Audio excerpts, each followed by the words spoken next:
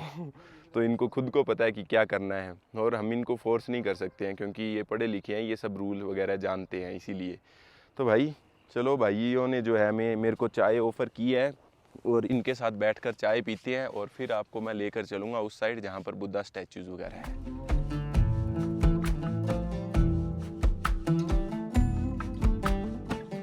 यहाँ पर पास में एक छोटा सा गांव था। बुद्धा स्टैचू जाने से पहले जो है मैं आपको ये गांव दिखा देता हूँ। देखते हैं इस गांव की गलियाँ वगैरह कैसी बनी हुई है। मेरे को बड़ी एक्साइटमेंट रहती है ऐसे पुराने पुराने गांव देखने में। मतलब पुराने पुराने घर जो है वो कैसे बने होते हैं। मतलब कि इंडिया के अंदर भी आपको जो है ऐसे मिट्टी के गांव मिल जाएंगे, लेकिन मैं देखना चाहता हूं कि भाई यहाँ के गांव और इंडिया के गांवों में क्या फ़र्क है। देख सकते हो भाई, क्या सुंदर लगते हैं ना, बिल्कुल नेचुरल पहाड़ों से बिल्कुल मिक्स होते हैं ये कलर। बिल्कुल प्योरिटी है भाई इनके गाँव के अंदर। यही चीज़ मैं आपको बताने की कोशिश कर रहा हूँ कि भाई देखो, बहुत सारी जो चीज़ें हैं वो डेजर्ट के अंदर आपको सेम मिलती है अलग अलग कंट्रियों के अंदर। आप देख सकते हो यहाँ पर भी जो है गोबर के उपले जो है इस्तेमाल किए जाते हैं, जैसे हरियाणा राजस्थान में आपको मिल जाएंगे। देख सकते हो, थेपड़ी बोल देते हैं भाई आपको। अफ़गानिस्तान के अंदर थेपड़ी मिल जाएगी। अगर किसी को पता है, जो हरियाणवी है भाई, उसको ज़रूर पता होगा इसे थेपड़ी बोलते हैं। चलिए भाई आगे भी देखते हैं कि क्या क्या चीज़ें जो है अपने को यहाँ पर देखने को मिल सकती है। ये लोगों के घर है भाई, और ये कुछ ऐसी गलियाँ दिखती है, और ये शायद मुझे लग रहा है भाई टॉयलेट है। अगर आप गाँवों में रहे हो तो आपको पता होगा कि भाई पुराने समय में जो है लोगों को अच्छा नहीं लगता था कि अपनी जो टॉयलेट है वो घर के अंदर हो। वो घर की चार दीवारी से जो है वो टॉयलेट को बाहर रखा करते थे। और आप देख सकते हो, ये मुझे 100% श्योर है कि ये टॉयलेट है पुराने समय की, आप देख सकते हो। और यहाँ के आसपास जो है लोगों ने खेती भी कर रखी है, और ये इधर आपको घर दिखेंगे। मज़ा आता है भाई ऐसी चीज़ें एक्सप्लोर करने में। और बहुत से लोग जो है यहाँ पर गायें वगैरह और बुल वगैरह रखते हैं। बुल को खेतों में काम करते हैं और गायें वगैरह का जो है दूध वगैरह निकाल कर यूज़ करते हैं।